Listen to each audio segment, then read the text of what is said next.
Ay, sa my day to day, bagong day to day 2. Yan. Tapos dito highway na. Tapos doon day to day rin. Dito yung sa likod niya. Asa ito ang sarap niya, pero sa likod yung ano niya, entrance. Pasok tayo doon, guys. Tingnan natin kung ano mga binibenta dito. At ito po ang ano dito, guys, yung ito merong ano tawag nito, ambulansya.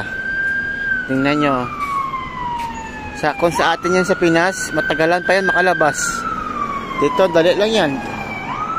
Yung mga sasakyan kasi tumatabi yan. Yan, tumatabi yan. Tumatabi yan, ang bilis yan, oh. Tingnan nyo yan. Kahit traffic, pinapa ano siya, pinapaalis, binibigyan ng lugar. Kung sa Pinas yan, mamatay lang yung pasyente. O, tingnan nyo, oh. Diba? Saan ka pa? Dito lang yan sa mga Middle East.